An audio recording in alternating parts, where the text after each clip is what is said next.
Everything you need to ace English language art and one biki fatida noti bookie.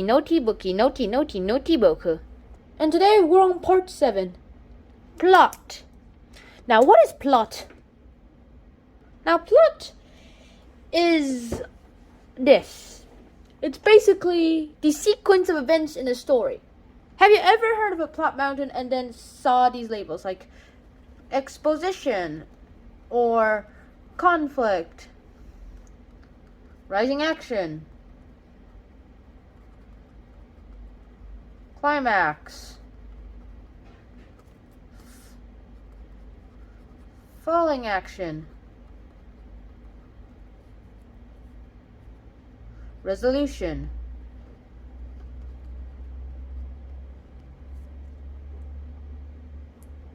Yeah, you've probably seen these labels on a plot diagram, right? Well, this is how you show a plot.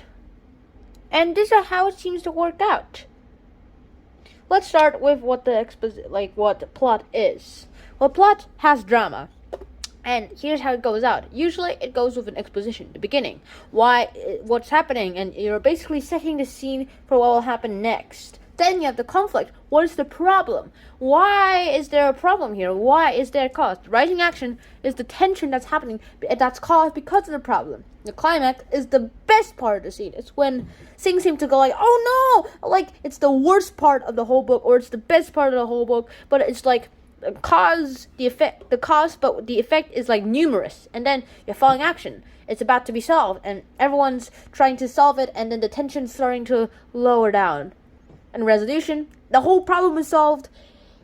And some books you might know, like series of books, like trilogies or Warriors, or even the Lord of the Rings, they ended at the climax for every book, so that in the next book they will have to have a new exposition, a new conflict that will keep going up. And whenever there's a resolution, that resolution is actually the climax. And then whenever you think there's a climax, there's actually another climax. It just keeps going up. The rest of the action keeps going. And so if you try to plot out the whole book story, you're going to have to, all the climaxes in each book, you're probably going to have to do this. And the best climax is probably the last book there.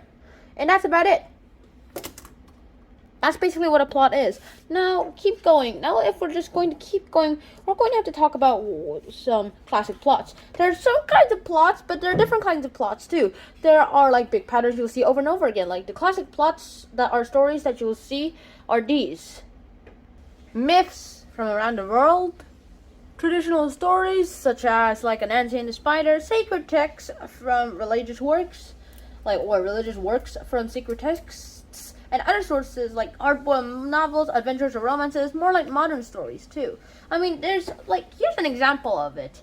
Like, the plot about a brave upstart who stands up to a much stronger enemy and wins has actually reappeared so many times. The religious version is David and Goliath, where David, a young Israelite, stands up to a giant Goliath, and using only a slingshot and a stone, he brings him down. In the modern-day version, in the movie Mr. Smith Goes to Washington, a young congressman stands up to much more powerful politicians and actually defeats them. That actually happens so many times, too. How does an author create a plot anyway? An author compares a plot piece by piece with, scenes. Scenes make up the story, including all the pieces of the plot. In scenes like animating, you basically have to have each scene done by done, and then in betweens too, so that you make it look more smooth. That's how a plot basically is. It's like scenes and pictures or frames, and basically like an animation. And so you can always put them back together with the plot diagram. And that's the end of today's episode about plot.